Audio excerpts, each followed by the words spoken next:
या संदर्भामध्ये आपण चर्चा तर करणारच आहोत, परंतु त्या चर्चेतून जर काही निष्पन्न झालं नाही तर मग शेवटी कोर्टाकडेच आम्हाला जावं लागेल, हे निश्चित आहे. शहापूरला पाणी देऊ, मला असं वाटतं का कोणाला पाणी देणं किंवा नाही देणं यापेक्षा ज्या त्या खोऱ्यांमध्ये त्याचं नियोजन करणं.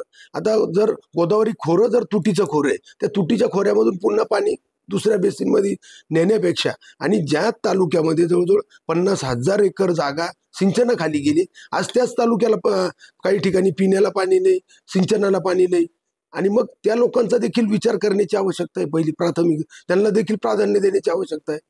आणि म्हणून मला असं वाटतं का निश्चित या संदर्भामध्ये आपल्याला जी काही मदत समजा लागेल, उद्या जर समजा आम्हाला कोर्टात जावं लागेल तर निश्चितच कोर्टात आम्ही त्या ठिकाणी जाणार आहोत.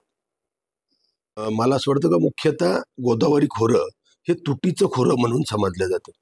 इगतपुरी तालुक्याचा जर विचार केला तर जवळजवळ 50,000 एकर जागा ही धरणांमध्ये गेलेली, आणि आजही तिथं पिण्याचा पाण्याचा प्रश्न असेल, सिंचनाचा प्रश्न असेल, असे अनेक प्रश्न आजही लोकांना भेडसावत आहेत. आणि मग उलट गोदावरी खोऱ्याचं पाणी उल्हास बेसिनमध्ये नेण्याचा हा घाट का केला जातोय? MWRR ने जो काही निर्णय त्या ठिकाणी दिला, मला असं वाटतं का तो चुकीचा आहे.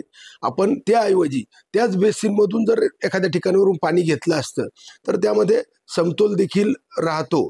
आणि म्हणून मला असं वाटतं का हा एका प्रकारचा अन्याय आपल्या इगतपुरी तालुक्यातील शेतकऱ्यांवरती, त्या ठिकाणी शेतकरी असतील किंवा जे तालुक्यातील नागरिक असतील त्यांच्यावरती पिण्याच्या पाण्याच्या संदर्भात आणि सिंचना संदर्भात या ठिकाणी होतोय.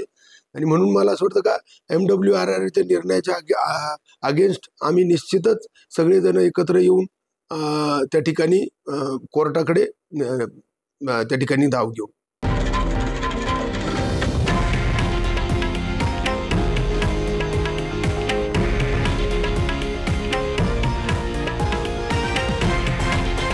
हे आहे देशातील नंबर 1 न्यूज नेटवर्क आणि आपण पाहत आहात TV9 मराठी, एकमेव.